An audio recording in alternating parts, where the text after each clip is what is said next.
this is a fantastic studio, and I feel as if I know it because of the pictures I've been looking at in the gallery. Oh, yes, well, it's my whole life, Liza. I know everything is always about the studio, but I can't help that. You know, there are a lot of other artists who always paint the same thing, and one always does end up painting the same thing anyway. And there's always, you know, interminable variations, interminable possibilities, and always wanting to not to transform, but to go deeper and to see what comes out.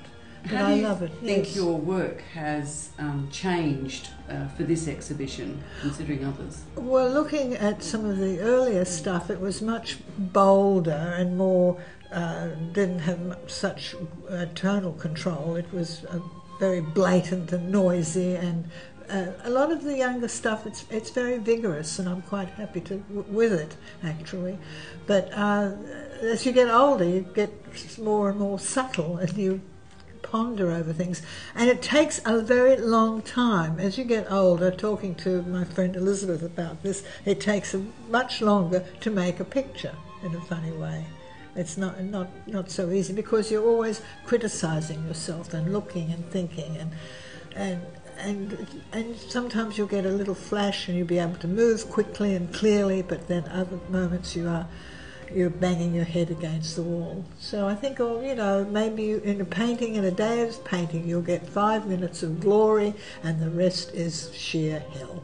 You know, but there you go. Your deep understanding of colour and light, is that something that has always been important in your work? Light and has always been important. Colour has always been important, but of course, you know, we had such brilliant colour teachers in the National Art School when I was a student all those years ago. When were you a student? I was a student there. I graduated in 1955, and I still have enormous regard for the people that I was fortunate enough to encounter, like Godfrey Miller and James Cook.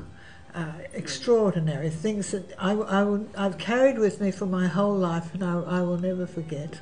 Is that the teaching of the art? Or? It's the teaching of the art, and it's what they had to say, and their observations, and also their encouragement and their support. I adored it all, every moment.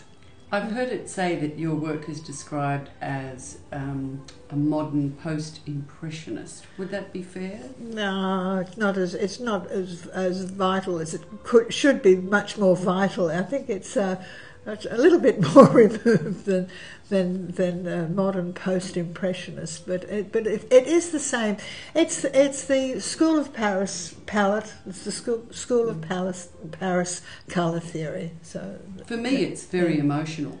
The studio, as we're sitting in here now, is a classical artist studio, and it comes alive for me in the pictures. Yeah, well,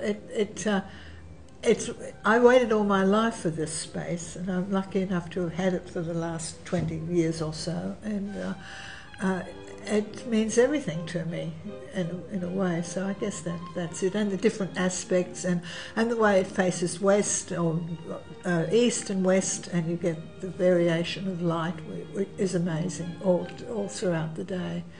And I love, you know, the subdued light sometimes, light, the angles of light, all of that. I adore, really.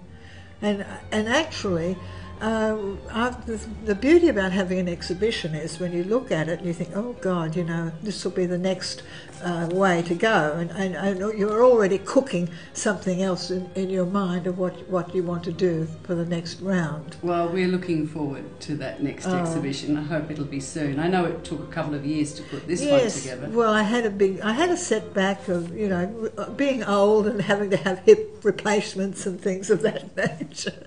But that's all. It's all part of it, for goodness sake. And I'm very grateful to have all of that happen here. Thank you very much, Robin. Oh, darling, thank you.